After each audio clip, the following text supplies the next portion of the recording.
Hi there, it's Carly from Learn English with Carly, and I really appreciate you watching today.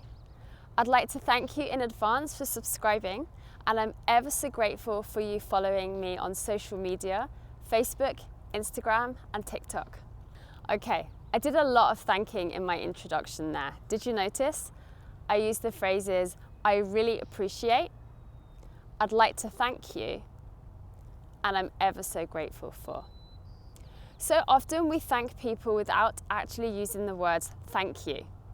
Let's have a look today at some other informal ways that we can thank people without using the word thank you. Remember that informal means with family, friends, and people that you know well. Okay, in Britain we use the word cheers when we're raising a glass, but we also use it as the word thank you. Some people write cheers in a text message to their friend, thanking them for their help.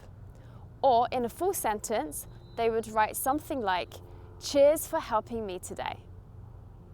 If someone says to me, Carly, I've saved you a seat, then I could reply, cheers, or cheers, mate. Mate is only used with people that we know really, really well. Other informal phrases that we use to express our thanks, either in speaking or in informal writing, such as text messages or emails, include, I owe you one. Sometimes the only way to really appreciate someone's help is by helping them back in return. I owe you one means that you plan to help that person in future. If someone really helped me out of trouble, then I might say or write, I owe you big time. This is just a further exaggeration of how much you want to return the favour in future. Thanks for the help, Gary. I owe you one. We also use the phrase, you're a lifesaver. Although the actual translation of lifesaver is someone who saves you from drowning or who saves you from a very difficult situation. We use this thanks to exaggerate how thankful we are, even though someone may not have actually saved us from drowning or saved our life.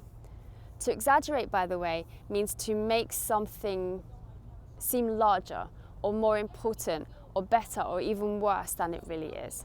Sarah, you've been an absolute lifesaver these past few weeks.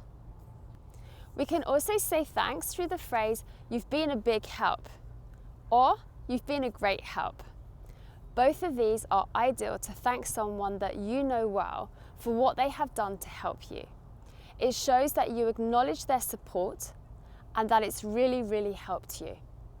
You can also use, your help means a lot to me, to show that on a personal level, you are really thankful. I'm most grateful or I'm so grateful is another way of expressing your gratitude. To be grateful is to show or express your thanks for something that someone has done. I'm most grateful for your help this week, Claire. Sophia, I'm so grateful for all that you have done to help me. And finally, much appreciated. Much appreciated is another way of expressing your thanks. I use this with people who help me that I know well, but also in spoken and written English if I've had a conversation via email, for example, to resolve a problem. We finally resolved the problem and my final words would be much appreciated. So instead of using thank you with your family and friends, try and use one of these alternatives instead. But be sure to listen out for these phrases being used and know that they just translate as a thanks. Thank you for joining me today. It's much appreciated. I'm most grateful and I look forward to seeing you next time. Take care. Bye.